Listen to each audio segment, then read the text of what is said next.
How's it going, everybody? And welcome back to another edition of the Stupid Questions podcast. Today on the pod, we're going to be talking with Hunter Ralston. If you don't know who she is, if you listen to the Roulette Lives on Instagram with myself and Mark, you may recognize her because she was a guest not too long ago. She is the founder of Women on Wheels. It's a 501c3 that does, as you'll hear, a lot of different things with the aim of getting more people, specifically women, out on bicycles and just being a part of an awesome community. It's a good conversation. I won't say too much more because I will let you jump into it. So without further ado, I want to introduce you to Hunter Ralston. So where are you right now? I am in Connecticut, in a town called Manchester. It's central Connecticut. It's the best way to describe it. Okay, nice. And you've been in Connecticut for quite a while, right? Yep. So this is where I was born and raised and grew up. I went to college in Tennessee for 5 years, and then I came back here. Oh, nice. What part of Tennessee? I think we may have briefly touched on this before. Yeah. In West Tennessee, I went to UT Martin, so right in that northwest corner. Yeah, that's awesome. Yeah. Sweet. Well, I guess first off, I need to just say, Hunter, thank you so much for coming on the podcast. It's an honor. We got connected through Mark, and I think it was on, what was it, episode maybe 22 or 23 of the Roulette Live on Instagram, if I'm remembering correctly. Nice. Yeah, one of those episodes he invited me on. And I was not expecting it. I'm eating dinner. Yeah. Was the whole thing.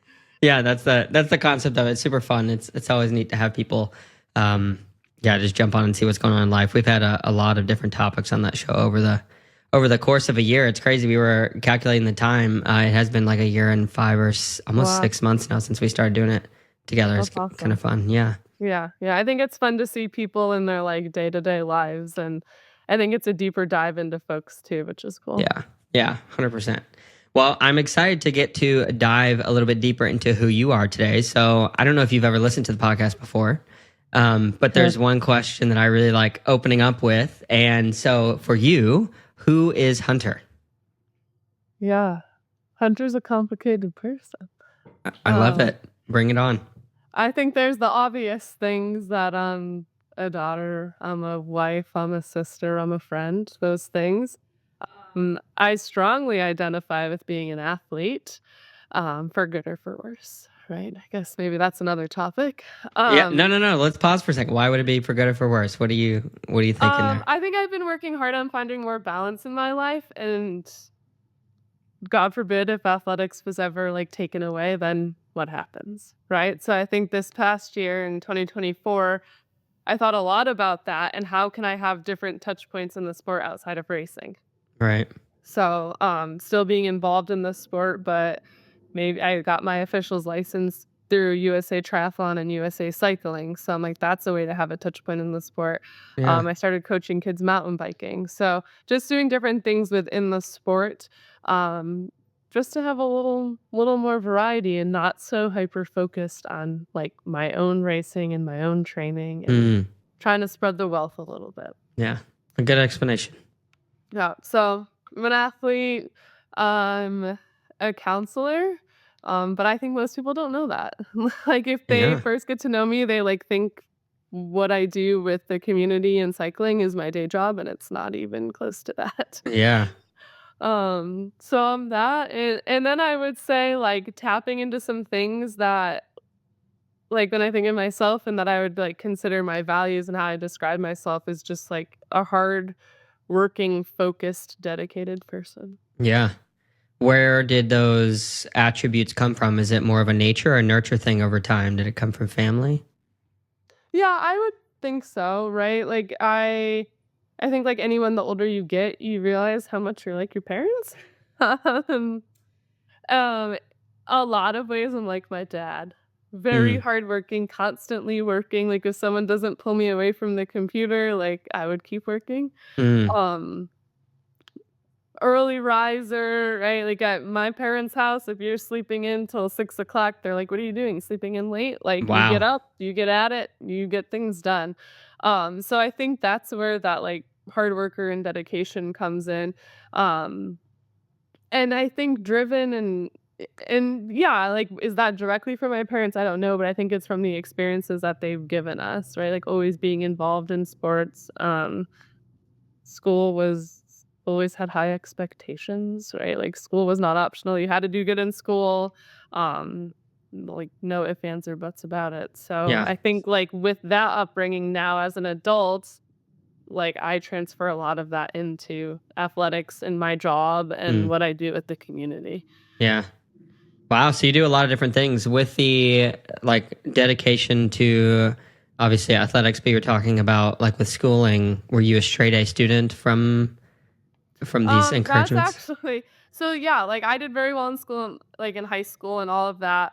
I started off in college with nursing and I really struggled with that. Oh, really? And that was like a very hard thing for me because I'd always done so well in school. Hmm. Um, so I had to get through that hurdle, and that's when I switched to psychology and ended up where I am today. And, at the time, it's like the worst thing in the moment. You don't want to tell your parents, you don't want to disappoint anyone, right? All Mm. these people like investing, like, I mean, my parents paid for my school, so I was Yeah. super lucky, and that's like a place of privilege. But then also, like, I think the disappointment and guilt that comes with that is like Mm. very, very hard.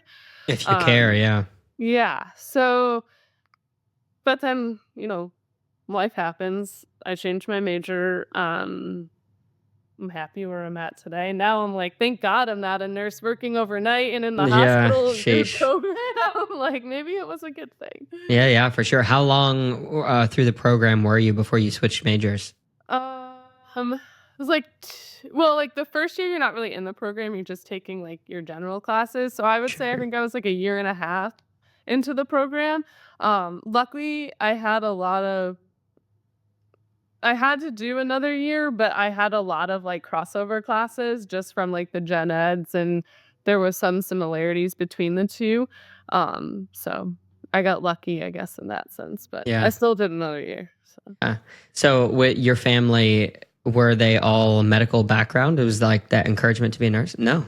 no, my dad has a degree in marine biology, and he now owns a manufacturing business, Oh, and that's super my cool. mom didn't go to school. So, I think that's, like, part of the reason why, like, school was so important and why they provided us with a lot of opportunities as far as education went, because my mom didn't necessarily get those Mm. opportunities. So they, like part of their drive and goals, I guess, was to offer my brother and I as much as education as we wanted, so Yeah. super grateful for that. Yeah. Yeah, it's hard to realize as a kid, even especially for me, even in the past few years, I think I've started to really realize the motivations of parents, like typically like revolve around the kids, and being able to offer them an opportunity that you never had is usually always seems to be like something we're all striving for. Yeah, Yeah. exactly, exactly. So with the manufacturing business, I'm just curious because I like that kind of stuff. What does your dad manufacture? So the easiest way to describe it is he makes nameplates for aerospace companies. Um, it's a lot of unimpressive nameplates and different ways to print nameplates and Somebody's got to stickers make them, though. for different things, right?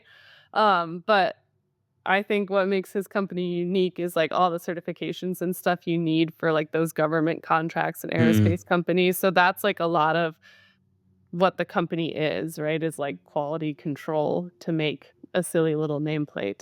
But they also have different branches of the company. So one of them is on-air mic flag. So like if you watch ESPN and the microphone has the E on it, my dad makes that. oh, that's so cool. Yeah. So there's a lot of cool things. I actually have one right here, Yeah, yeah, showed off. That's sweet. the F1 Oh, that's sick. He mic made those, flag. huh? Yeah. Yeah.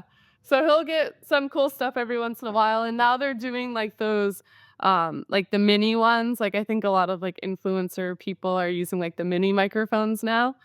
So he makes those. So there's that business. There's a business that I helped start called Taproom Tackers, and those are metal promotional signs for breweries is where they're commonly seen. So I don't know if you've ever been to a brewery and all those like just metal signs hanging around or like Yeah, in yeah, a yeah. man cave. Yeah. So they do that too.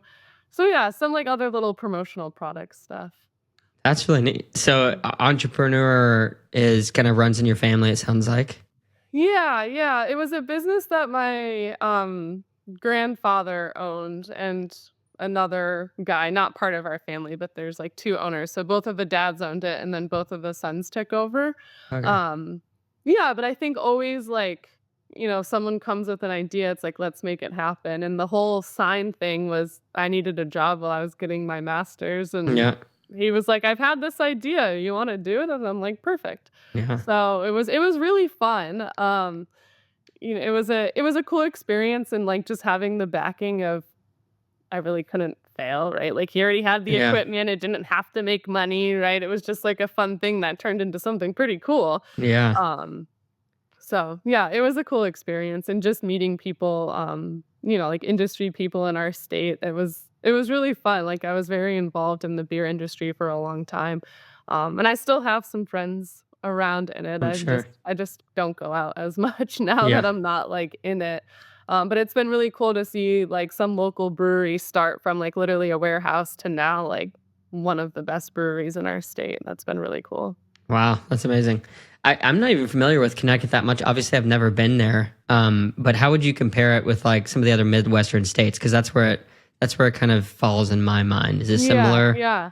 And I haven't spent a lot of time in the Midwest. So it's like I think most people think of New England and they think of like a white picket fence life and we're all like rich and smart and pretentious. Like I Yeah. think that's people's perception of Connecticut. Um, but I think what a lot of people like, they think of Connecticut and they think of like the southern end near New York City, and that's like not most of Connecticut. So like where I grew up was like a cow town, like dairy farms and not a whole lot going on. Like when Yeah. they wanted to put a third stoplight in the town, it was like the end of the world. Wow, that's Um, wild. Yeah. yeah, yeah. So I think there's like different parts of it, and it's like very much rural and country, which is like great for working out. Yeah. Um, but it has its parts. I think we have the shoreline community and the beach homes and the things like that. We have the folks that, like, commute to New York City. Yeah. We've got, like, the quiet corners of Connecticut, which are, like, the mountains, and they're I don't know, it's just, like, there's all these different, like, corners of it that Yeah. kind of Yeah. make it unique, and they're all, like, quite different, which is probably most states, but, Yeah. I yeah, I have. think people they just don't realize, like, Connecticut as country. Yeah. Or they're like me and ask if it's like the Midwestern states. For some reason, in my mind, I was thinking it was in the middle of the United States, but now I'm like, oh wow. I went to school and I remember having to memorize that state, and it's definitely up in the Up in the Northeast. corner. Yep, yep, just tucked in here. Yeah, yeah, yeah. So siblings. I don't. Did we touch on any of your siblings? Do you have siblings? Yeah, I have a younger brother. Okay. He's 2 years younger than me. Um, he lives in New Hampshire. So Okay. he was in Connecticut, went to college in Vermont, came back to Connecticut, and then I think about 2 years ago now, moved to New Hampshire. Yeah. Wow. Are you pretty close with your family then still, I assume, because you're all kind of Very very close. close? Yeah. Yeah. Yeah, my brother and I have done a lot together. It's hard that he's in New Hampshire, like, luckily, he's still close. He took a crack at moving out west for just, like, a couple months, Oh, um, really? Wow. and that was really hard for me, and then he came back, and I was like, "Okay, I can live with you moving to New Hampshire." But yeah, we've done a lot together just in sport, and, we still talk frequently. We go up there and see him. It's hard to get him to come home, but we Hmm. go up there. And yeah, with my parents, I do a ton with them. I ride bikes with them a lot. We do a lot of trips together. They come to a lot of my races. Yeah. They're super supportive and we have fun. Yeah, this year actually we go to a lot of events together, but I'll do like a different distance or something. But this year we actually did, I think it was 2 gravel events where like I rode the whole thing with them, and that was Wow. pretty cool. Yeah, that is neat. Is cycling exercise, was that something introduced to you pretty young? Yeah, yeah, like, I both of my parents were always very active. My dad was a Division I soccer player, Oh, wow. um, so he did that, and my mom just, like, throughout my whole childhood was active, going to the gym, taking classes, stuff like that, um, and then They did, like, some cycling before they had us. They were really into, like, windsurfing Oh, before they wow. had Yeah, us. that's sweet and Um, dangerous. yeah, yeah, yeah, once they had us, they, like, had a few scary things, and they're like, "Yeah, we can't be doing this anymore." Yeah, sheesh. They were, like, out on a sailboat and windsurfing, and it was just like, whatever, the water does scary things sometimes. No, it doesn't. Um, So just really quick, I lived in the yeah, Philippines for a year, and people from Australia and some of the other countries would come over to do kite surfing and windsurfing. And it was yeah. every year there was multiple deaths because they would go to this one point where they had like a wind farm and they would get taken up, whether it's kite or windsurfing. Like Wow. yeah, with water, you could drown or Yeah. fall from great Crazy. distances. It's Yeah, crazy. yeah, yeah, Insane yeah. sports. Yeah. Yeah, so my dad did that a little later on, but, like, much more controlled, like, in inlets and stuff like Yeah.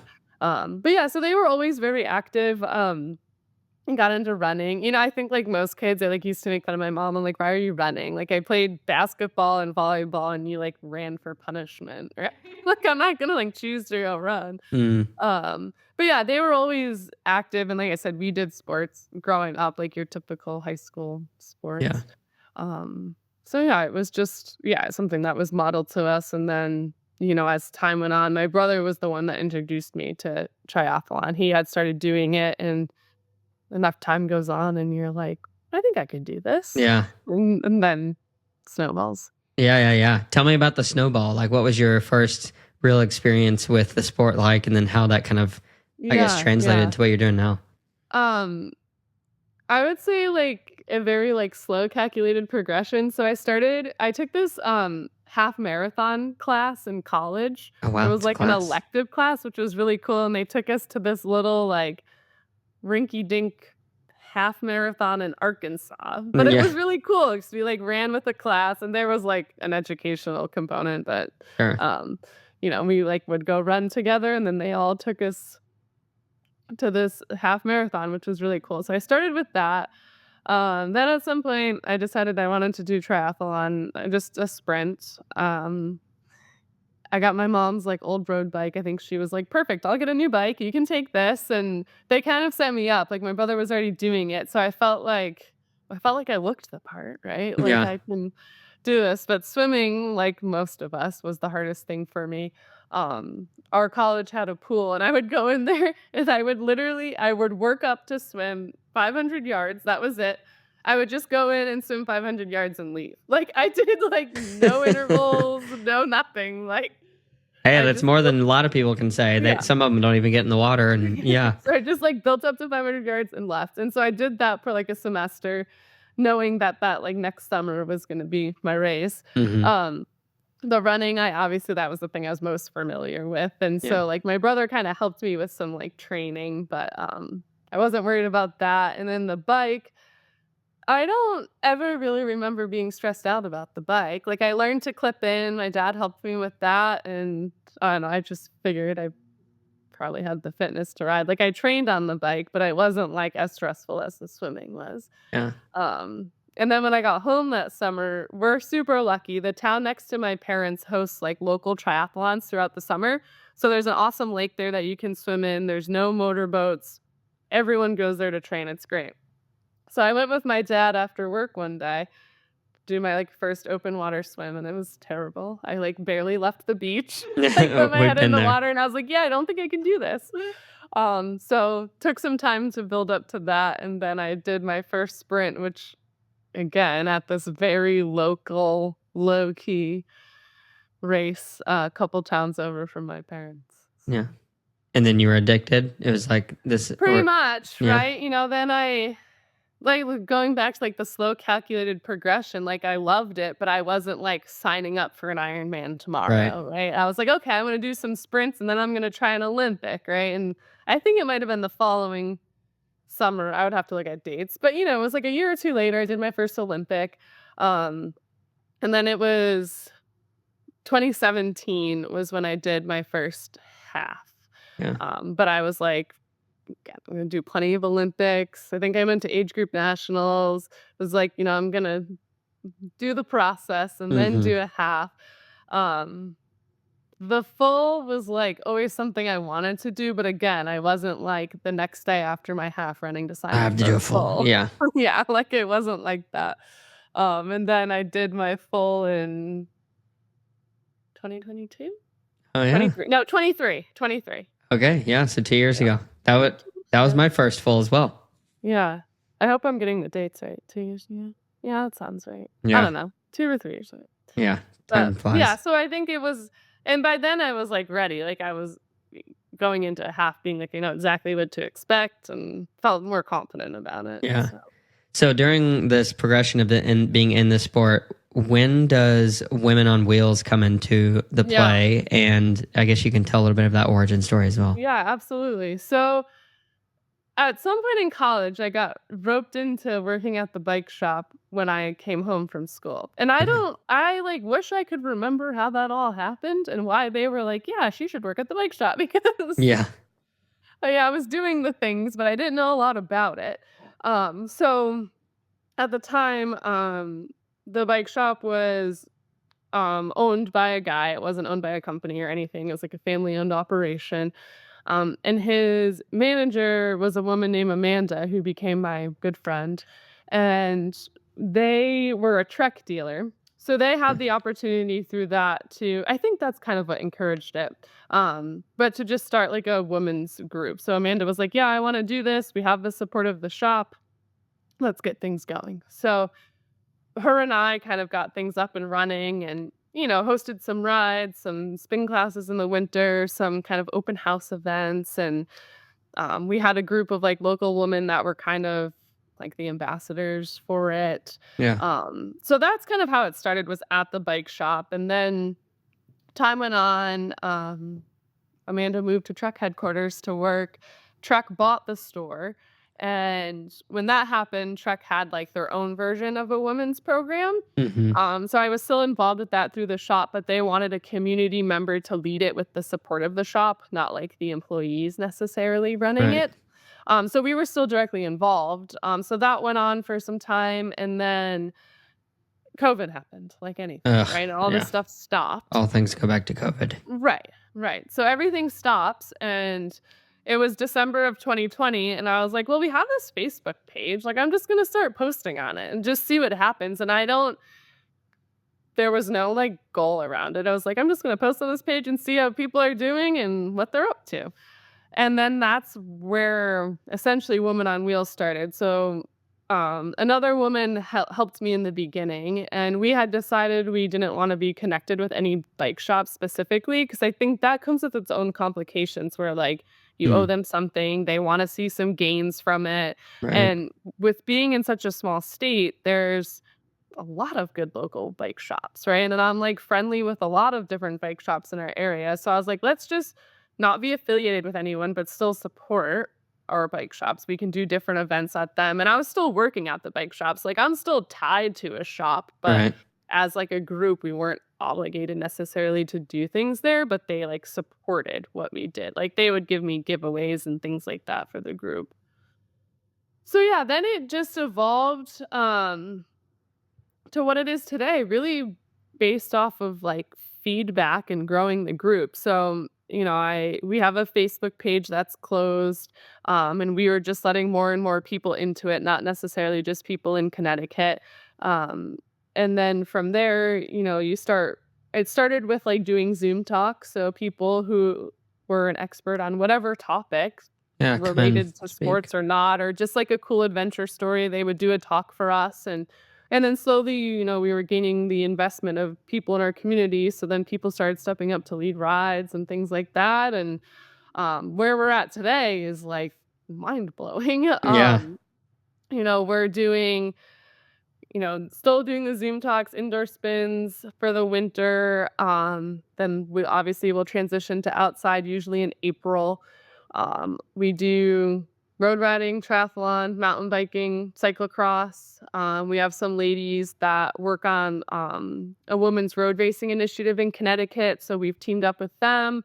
That's sweet. Book clubs, social events, Book clubs. like Okay. yeah, we do like Wow. 4 books a year. I try to like make it manageable. Yeah. But that's been like really fun to read some cool stories. So yeah, it's just kind of if people have an idea, like we try to make it happen. I started this will be my third year, I think, doing like weekend trips. So going up to Lake Placid for a training trip. We went to um Kingdom Trails in Vermont for mountain biking. Wow. Last year and this year we're going up to Lake Placid for the race just to volunteer and train and That'd be fun. cheer on our friends. We're doing a gravel weekend in Vermont.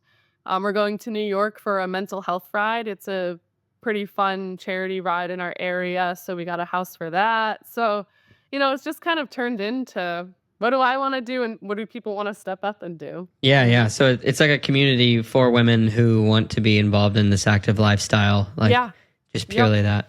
Yeah. So, Yeah. so let me ask you this question: like, what does community mean to you personally, and maybe what are some of the stories like that you have gathered over the years of how this has like positively impacted different Yeah. women's lives?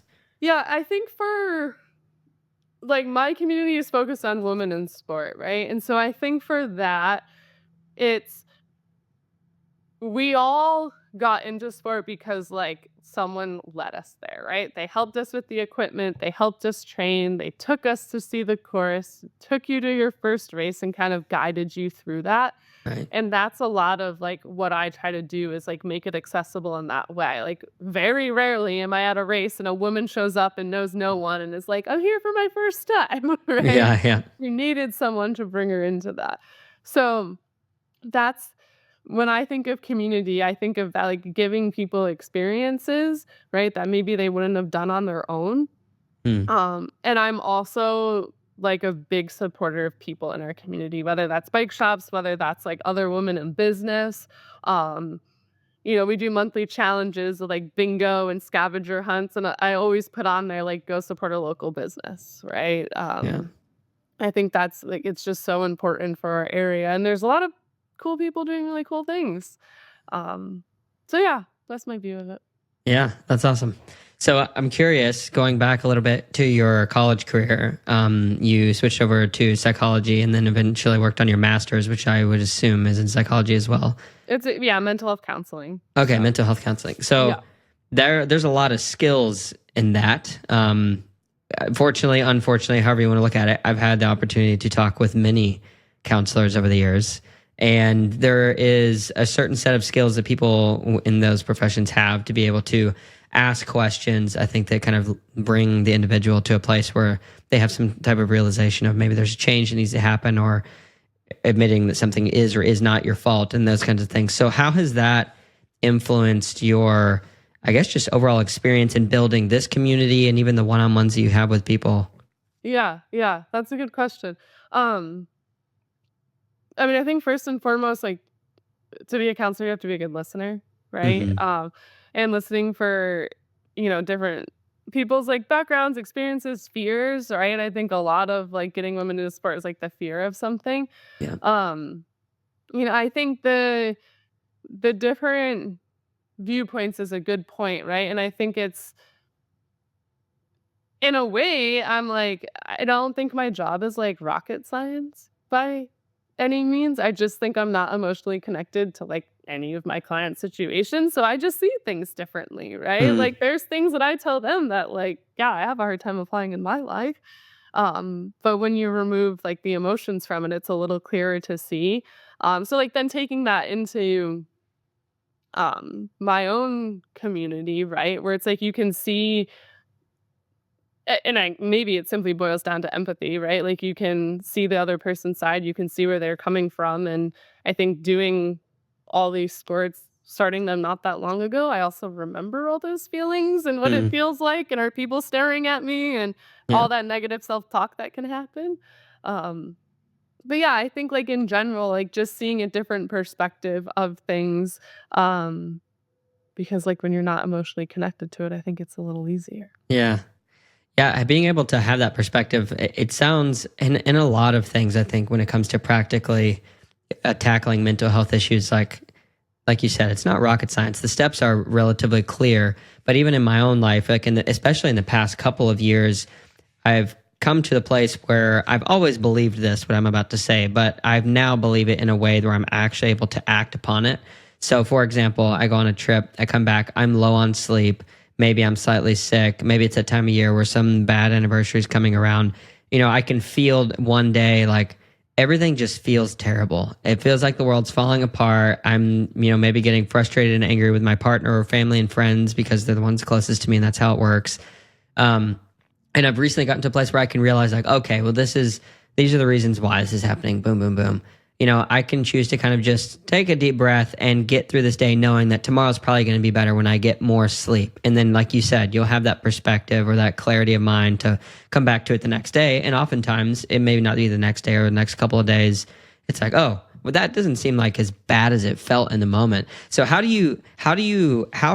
you, in your experience, like teach that skill to where somebody not only has the belief, but like enough faith in that belief to step out and realize like I can make an action today that will minimize my losses for the next Yeah, day? yeah.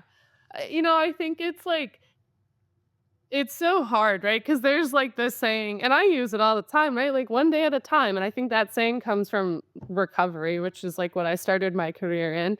Um, but I think in a lot of ways that is true, right? Like it can be applicable to more than just folks in recovery. Right. Um, and I'm big on like just challenging our thoughts, right? Okay, you have that negative thought, you have that thing that's not going well, you have that anniversary that's coming up. Well, like what went well today, right? And even if it's a silly thing, my cup of coffee was great today, Mm-hmm. right? Like, Yeah, gratitude.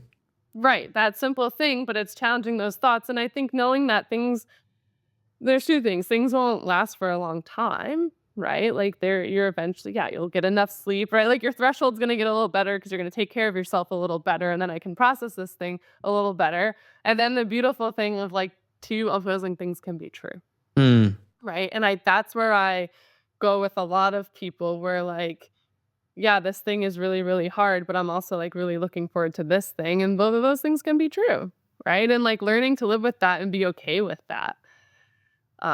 And then a lot of people don't think that, right? Like I can be angry and happy. Unpack that a little bit because that is I don't know, more of a contrarian belief to an Yeah. extent. Yeah.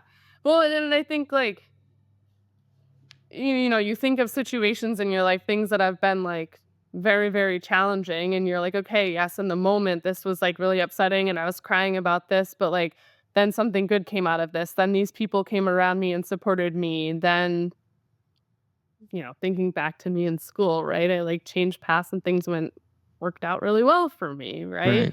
Right. Um, and holding on to that hope a little, right? But the two, if you like go throughout your life, your day to day, and think about like how these two opposing things can be true, I think you'll recognize like how much that comes up in Mm. your life, right? And then learning to be like just comfortable with that. Like I don't have to change that. We need to have our crummy feelings, right? They're not fun, but we need to have Yeah, them. they have a place. Yeah.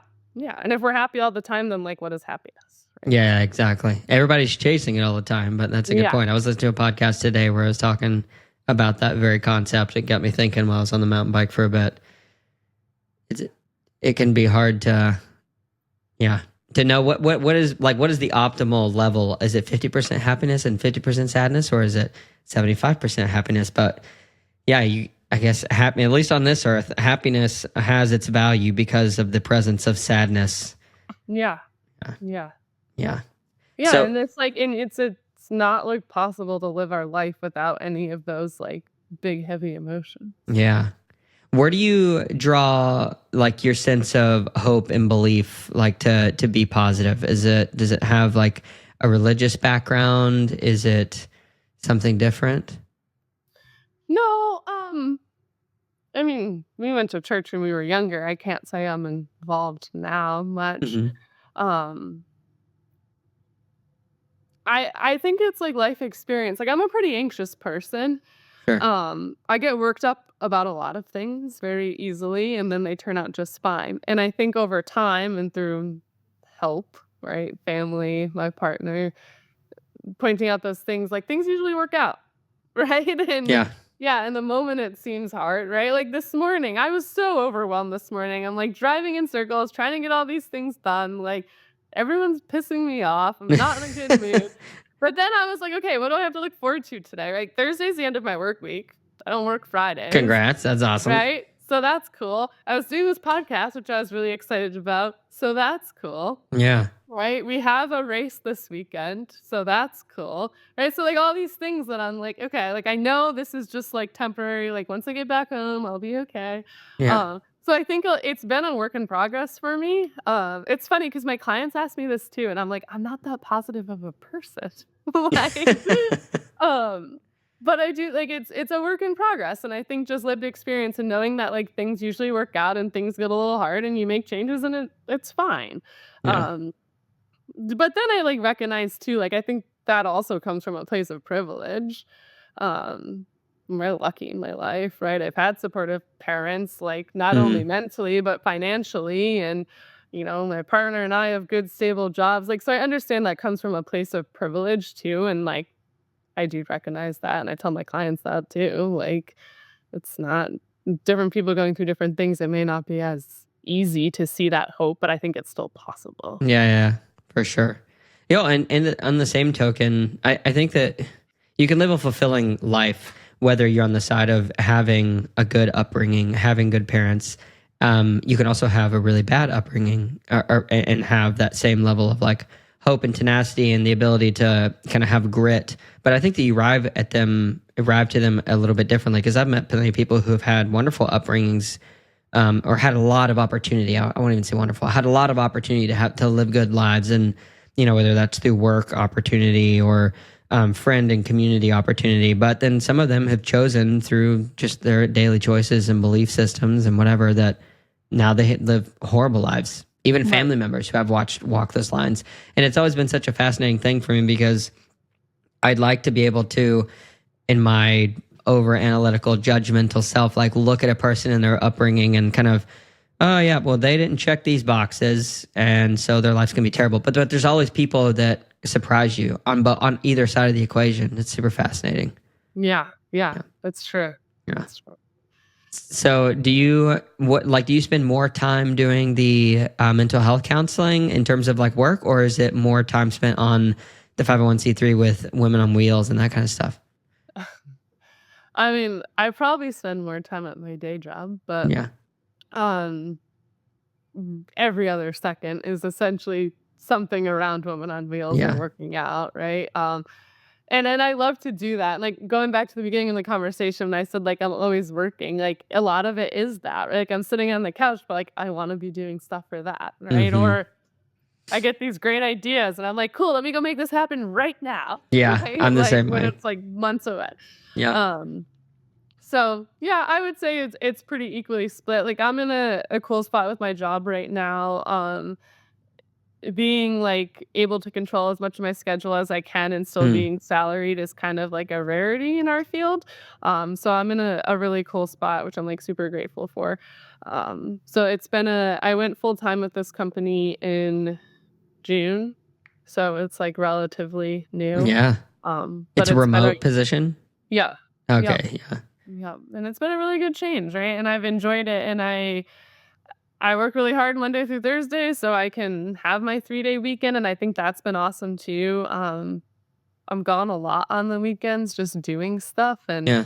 giving me that freedom to do that I think has been good. So, um, yeah, I'm lucky. The job's cool. Yeah. And Yeah. Yeah. it's flexible in a lot of ways because I can make my own schedule. Like Mm. if I take a Monday off, I can work Friday, right? Yeah. Like, so I'm to, lucky to with to that. be able to make your own schedule. If there's one thing that I've learned, just in the past, I don't know, even since like college and kind of working through that phase of getting to know people who are ahead of you and watching people go in the work field and people who've been in the working field for a long time. I used to think, because I came from, excuse me, from a relatively like low income household, I used to think like, well, I believe I can set my mind to anything and I'm just going to make as much money as I want.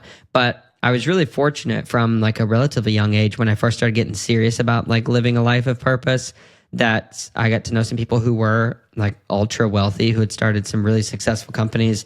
And one thing I realized about them, or even like people who were CEOs or high ups, whatever, making lots of money. At the end of the day, what they really wanted, even after they had the money, is to be able to control their time. And so, like you're saying, like having that opportunity to work 4 days and then, have fun for 3 and have these passion projects, but being able to control our schedules is like, I would rather have that than, be making 7-8 figures a year and be just slammed and someone owns my soul and can call me at every beck and call every 10 minutes. Like, it's just crazy. Right. Yeah, and it's like you have like the money to do all these things, but then you don't have the time to do them, right? Yeah. So Yeah. then like what's the balance of that, Yeah. right? Yeah, and it's the flexibility is nice. It's a lot less stressful. Um, but it's like you used to always think like, oh, I want to own my own private practice, right? Like that's like what people think in this. But exactly like what you said, like then you're doing like less of your job, right? You're doing more like More paperwork and admin. Yeah. billing and right? I'm like, I don't want to do that. Like this, like I do my job, right? And Yeah. like someone else deals with finding how to get the money from insurance. Yeah, exactly. Because that's where I feel like you can, like from like an agency setting or like owning your own practice, like you lose a lot of like what you went to school to do, right? Like Yeah. I want to do counseling. I don't want to Yeah. do paperwork and I don't want to be a number in an agency. Yeah, being a number is never good. So I'm curious, like, what has been taking up the most mental bandwidth for you in your life in like the past a little bit?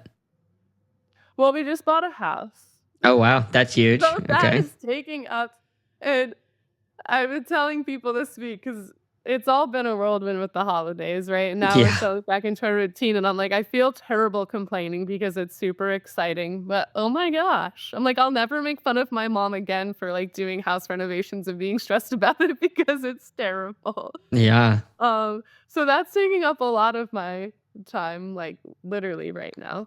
Um, but like I said, over the past year, I've thought a lot about like balance. And this year, for the first time in like 7 years, I'm not going to have a coach and see how it goes. That's a big A few step. reasons. Like, I think it's um, trying to save some money, but then I'm also like, I have so much going on the next 3 months. It's been really hard for me to think like past that. Um, and then, like, I don't like, what do I wanna do this year, right? Instead of feeling like I have to do 270.3s and I have to do Mm, these things, like, what do I wanna do, right? What events haven't I done because I need to ride my TT bike every weekend and things like that. So, it's scary. yeah. We'll see how it goes. Um, so yeah, I think I thought about that a lot last year, and I did make some changes last year. Like, I changed coaches last year. I scaled back the amount I was training, right? I was a little more open with like, if I'm going away on my vacation, I don't like have to train. If I Mm, want to lead a ride, I'm gonna lead a ride, right? Like there was things that I felt like I did change, but this year I feel like it's gonna be even bigger, and we'll see what happens. Like I still want to race, but I don't want to have so much back to my identity, right? Like yeah, just so like much tied into standing over your that. shoulder. Are you an Iron Yeah, Man? Are yeah. you gonna do well? Right, Yeah. and, like, knowing what I can do, right, and I think that's hard, and being like, if I'm paying for the coach and it's in Training Peaks, then I have to do it, and then that's right, like, it's Yeah. just all If the you see the things. red, it's like, oh, I didn't do Yeah, it. yeah, Yeah. or even if you like, yeah, my coach is, like, super cool and understanding and, like, knew what my goals were for the year, but, like, then you, like, still feel guilty texting her being like, "Well, like, I can't do that," right? Yeah. Like, Yeah. it's Yeah. just so, like, eliminating that, and I don't know, we'll see how it goes. I, like, told my coach, I was like, "You might hear from me in the spring, but we're gonna see how it goes for a few Yeah. months and kinda take it from there." Yeah, that's exciting. I'm doing self coaching again. Officially, I started like in October, November, for the first time after basically getting into the sport. Because the first year, I kind of was like, I wrote up my own plan. Oh, 45 minutes on the bike today, and then Yeah. it was all time based and whatnot. And then I started coaching a little bit, and I'm actually really excited. Similar to your story, like I think I was living just because of my own complexities and just full to give you full context for it, like losing my dad at a young age, and like now that most of my coaches have all been men, there's like this interesting dynamic where like I see what's happening and I'm trying to like not let it happen, but it still happens, Mhm. where like I'm trying to impress them or something. but it was so freeing. Actually, I didn't realize how much I had sitting on my shoulders when I like quote unquote fired my coach. We had a conversation. I was like, hey, I just need to do this for me. And once like the first day of like that switch came over, I just felt so much lighter. Yeah. And I didn't realize the kind of pressure that was applied from that. And there's different seasons in anyone's life. I'm not saying that it's bad to have a coach by any means, but I'm really excited, similar to you, like what can I do? Like, I don't feel like, oh, I have to go work out. Like I took after Worlds in New Zealand, took like 3.5 weeks and didn't really do much of anything except surf and hike and get lost on a mountain. Actually, that almost died. That was kind of crazy. But yeah, it was like just these experiences that can only be afforded, I think, when we give ourselves the opportunity to relax and to enjoy. Yeah. Yeah, I think it's hard because like in triathlon, like so much of like what makes us like good in our own version of good at the sport is like that personality to like go get in, to not skip a workout, and to do all these things, right? But then I think that's like the detriment of it too. Yeah. Right? Yeah, it really can be. Identity is something you talked about there for a minute. So I'd be curious to hear like what your journey has been like and what brought you to the realization that like maybe your identity was a little bit too wrapped up in one thing, and how to diversify who Hunter is and who you understand yourself to be. Being my husband. Yeah. Right? Like someone that like you want to hang out with, that like is a supporter of what you do, loves what you do, doesn't do it himself, right? But like realize like, yeah, it's like fun to go away on the weekend and not ride bikes. Yeah. Right. And that's still hard, right? Like I still spend like a lot of weekends racing, right? And I think that's going back to this year, like was barely home every weekend, right? And yeah, we would go away, but it was for my race, right? And all these things. So like this year, like really trying to change that. But yeah, I think that just like someone that you wanted to do other things with and it was fun with. I feel like when I was by myself and living at home, like, yeah, my parents are cool, but like what else was I doing? Right. Like it was just easy to be like so into these other things where now it's like there's more to it than that. But yeah, like I said, it's still like a work in progress. Yeah. You know, like not having like we have a date in the calendar in June to like go away for the weekend, and I'm like, I would never do that in the summer, right? And not to ride my bike. Yeah. So things like that I'm really trying to make like a conscious effort this year to do. But I think he's like made it easier and like given me a different perspective of like, this is like cool, but also like, what does it mean? He has a hard time understanding. He's like, you're not winning. I'm like, I'm never gonna win one of these things. Like, it's for me. Yeah. And it will be like, is this one of those like type A personalities you talk about? Yeah. And I'm like, yeah, kind of. Yeah, that's it. How long have you been married? We got married like last May, technically. But we have our wedding in March. So. Oh, nice. Like this coming March. Yeah, like this is like 2 months. That's family. why I have a lot of things going on the next 2 months. Good grief. Yeah. So you're planning this by yourself, I would assume? Yeah. The wedding has pretty much all been me. My mom's been like coming with me and she listens to me, but all my friends don't live in Connecticut. So like it's like I text my friend what's going on, but like I didn't have like, and I doesn't bother me, but the typical like all these people come when you like try on your dress and whatever. Like it was like my mom and a family friend. Oh yeah, so that makes it a little tougher because it seems like for most girls' dream, like that's usually a pretty big thing that you think about and planning and how. And I don't know. If you had told me a few years ago, I would have like had like a wedding that I'm having. I would have probably said, I wouldn't do that. But then I think when it like actually happens, like you think of some things that you just like want to have. Like I want to see my friends. I want my dad to walk me down the aisle. I want to wear a dress, right? Like there's things that when it's like in your face, you're like, okay, I can see why people want to do this. Yeah. Do you wish that your mom was helping you plan a little bit more? No. You like the way you're doing it? I like having control of it. Yeah. That's good. I figured so because my wife, when we got married, man, when was it? It was like 2017. She was overseas for a year and I proposed, and then she came back and me and her mom were like planning it for the first few months just to like kind of get some of the big things out of the way. But then, yeah, it was her and her mom kind of duking it out there for a bit to figure out who's got the control. And I was like, oh, this is an interesting dynamic. Yeah, no, my mom, she's cool. She doesn't have many opinions about it and kind of lets me do what I want. And she agrees whether I ask her opinion and she agrees. So whether she agrees or not, I don't know. But Yeah, she appeases me. So no, but she's come with me to a lot of this stuff and helped. that's cool. And then our family friend, she's really helpful too. She's a little older, so she's done a lot of wedding things, and it helps with the stuff I don't know. So Yeah. Yeah, there's a lot. I never imagined how much a wedding could take in terms of planning. I was like, oh, yeah, you get a little church, you can get some food, and that's it. But it's like, it's a full blown event. It's like yeah, planning a race almost, it would seem like. yeah. The forms I have right now, it's like all the stuff I like wanted to do is done. Now I'm like dragging my feet. It's like 3 different forms for the songs and who do we call out into what song, and I'm like, I don't Yeah. know. The formality of it. It's Oh such my a god. tradition. Yeah. Yeah, and that's like in a lot of ways, like I'm not traditional, right? I'm like, do I have to have a cake? The lady's like, no, and I'm like, okay, cool. Like, she's like, you can get like a small ceremonial cutting cake, and I was like, that sounds right up my There alley. you go. Um, but yeah, like all this stuff, I'm like, I don't know. Like, someone tell me what to do. What song's normal? Like, Yeah. I don't know. So The one that comes to mind is that, was it the Twilight song? Dun, dun, dun, dun, dun, dun, dun. I've heard yeah. that one like at a billion weddings. Yeah. Yeah, Well, yeah. that's So that's, exciting. like, what I have to do, like, what I need to be doing now, but I'm Yeah. just like, I can do that Yeah. tomorrow." Well, speaking of tomorrow or soon, I guess this weekend, you have a race coming up, you said. What's the race?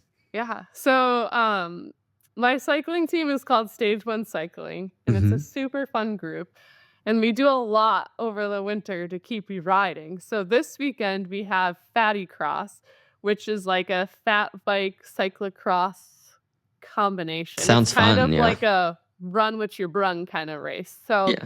um we do it there's 3 races throughout the winter.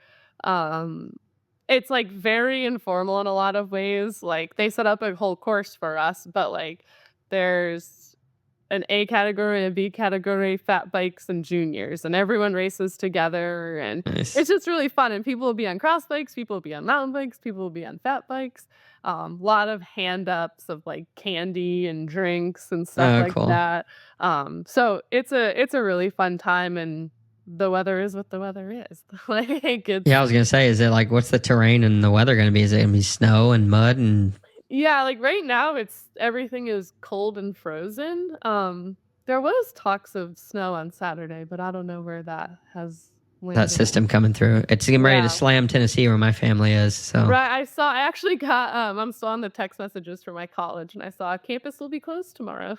that's so funny. How long ago did you graduate? In 2015. And you're still on the texting thread?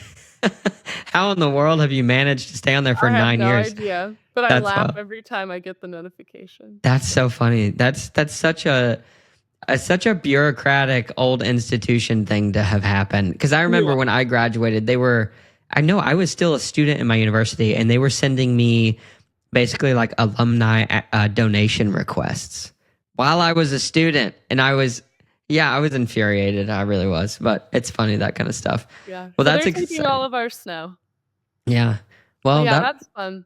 It's a really good time, and then we have a segment challenge that we do too that takes, like, all winter. So every 2 weeks, we get a different Strava segment to go ride. It has to be on closed roads, so it tends to be a lot of, like, gravel and mountain biking, and then we have different categories for that, and you show up and you ride the segment as many times as you want. It's oh, really that's fun. cool. Yeah, until Yeah. you just like bury yourself and you have nothing else left to give. Yeah, yeah, and, like, with the segments, it's fun because like, if you show up on a Saturday or Sunday, usually, like, half your team's there Yeah. and everyone's just riding, it's fun. Oh, that's super fun. So, with all the things you've done, you've had the ability to taste success on different levels. Obviously, you probably still have goals and things that you want to achieve, whether athletically or professionally. How has your definition of success changed over the time since you've even started to think about what that might mean? Yeah. Um, I think there is still part of me that, like, thinks success is, like, in my best times and things like that, right? If I'm gonna show up to the local race, like, I do expect to podium, right? But I have an understanding that, like, at Ironman races, right, that's not gonna happen as much. Um, so I think there is still part of me that thinks success is like, like the more time-based, I guess, in triathlon, Hmm. right? Um, but then I also think of, outside of triathlon, when I'm doing like mountain biking and cyclocross and things that I would say I still have like a lot of room for growth in, right? Like, I think success in that is like, what was the thing that scared me last year that doesn't scare me this year, right? Still almost every cyclocross course has something on it that I'm like, ooh, that's a little scary. But Yeah. but did you ride that thing a little better than you did last year? So I think those like small wins, um, working on those a lot, and I'm a big believer in getting out of your comfort zone. Like, there's some country song where it says, "When is the last time you did something for the first time?" And I think Mm. about that a lot.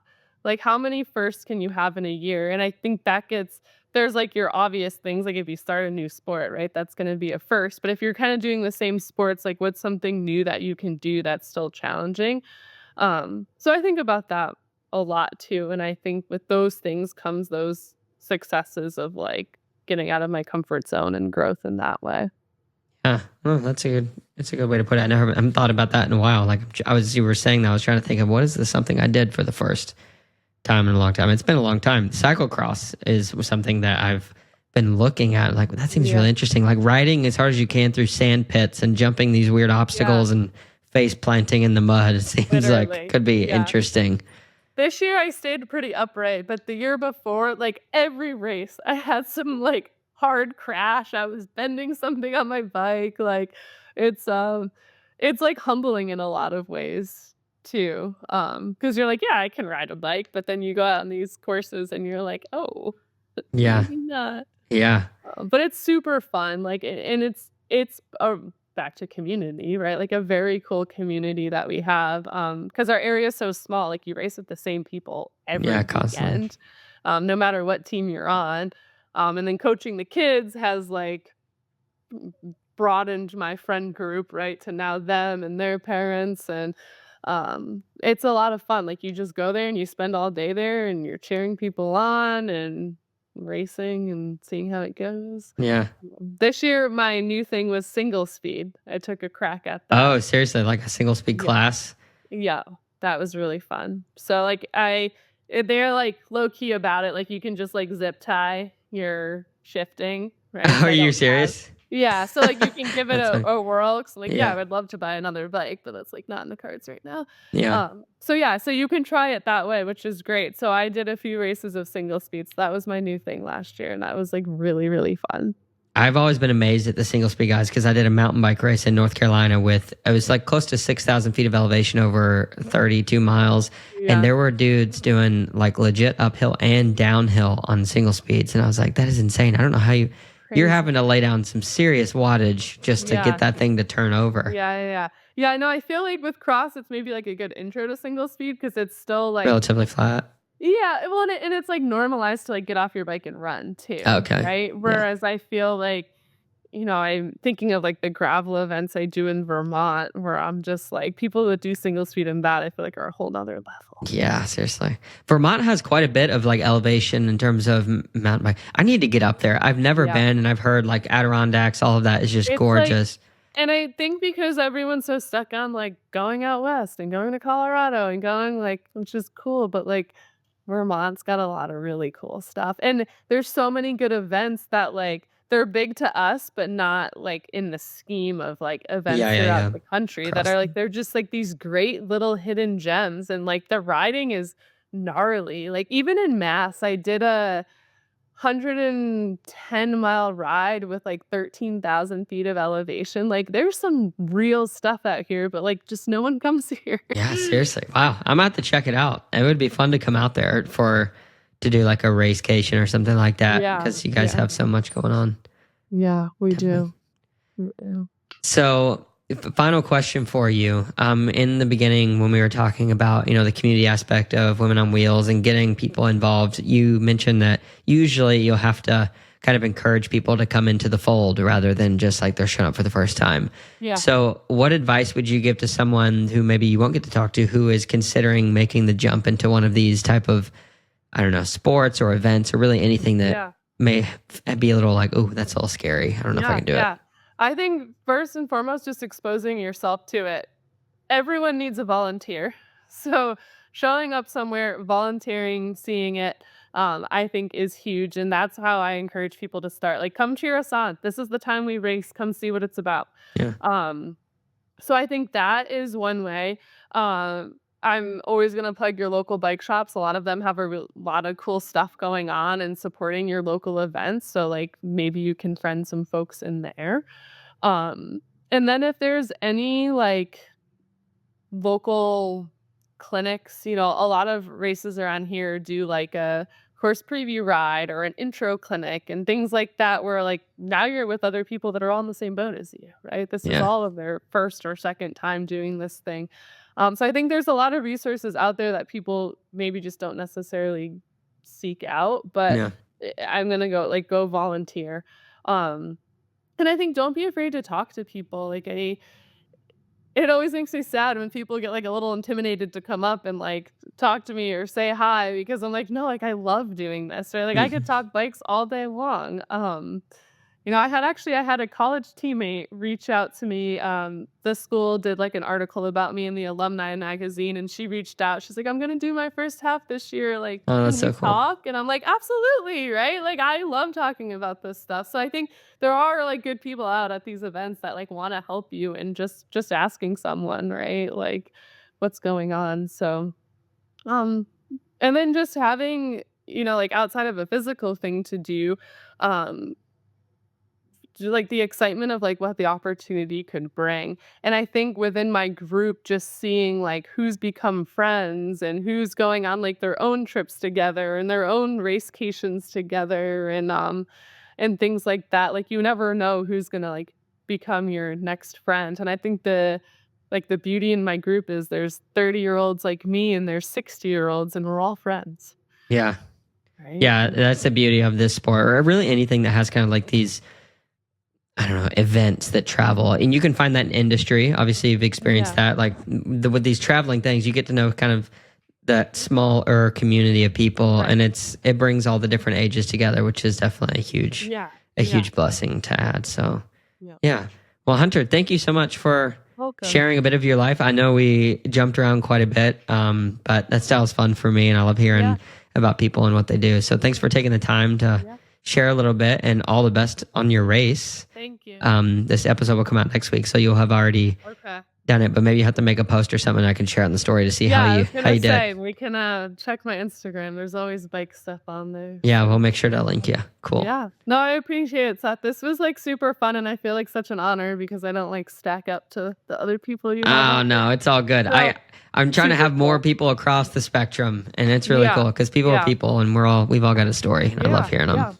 Yeah, and I think that, and like you said, there is a lot of that, and there is a lot of people doing really cool stuff, like I said, right? Yeah. And whether they're like someone or not, I think, and I think I told you this too with what you're doing with like the podcast and stuff, especially with some of those younger pros, like they need opportunities too, and a lot of times like their stories I think are way more relatable than others. While like we all look up to the others, right? Yeah, for sure. Like with Mark, right? Like it's so cool. It's like I know him. Yeah. I think that's super cool. I don't know if you knew this, by the way, with Mark, just because we were talking about it last night. He's gonna be doing his first Ironman, and I'm pretty sure it's gonna be Placid. That's awesome. So we'll be there. Yeah, I was gonna say you'll be there. Be cool to see that. I had my I'll stop talking after this. I had my time to shine last year at Lake Placid. We were doing the bike personal needs station. Oh, nice. And a lot of people like have volunteered before. It's a really fast-paced station, right? Like it's hard. You got to be on it. You got to be on it. Communicate the numbers. Get that bag out there quick.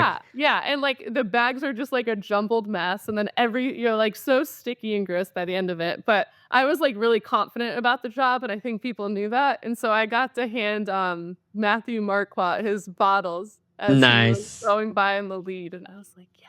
That's sick. That's awesome. Cool.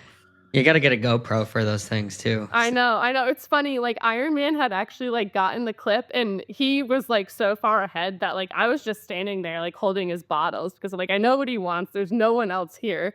Um, Iron Man made a clip, and all the comments were like, "Oh, he must know her. They had this planned." I'm like, "No, not at all." And he Just had, like, confidence. yeah, and he had messaged me. He was like, "Thank you so much." But they put it to, like, a race car, like, sound, like, and it picked up. Yeah. Yeah.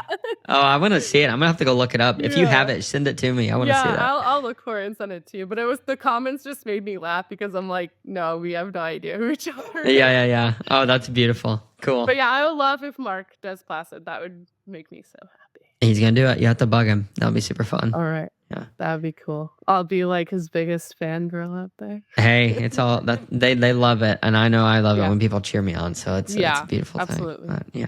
Well, thank you so much, Hunter. I really appreciate All your right, time. you're welcome. Have a great night. You too. Bye. Thank you so much to Hunter for coming on the podcast and letting me dive into who she is as a person.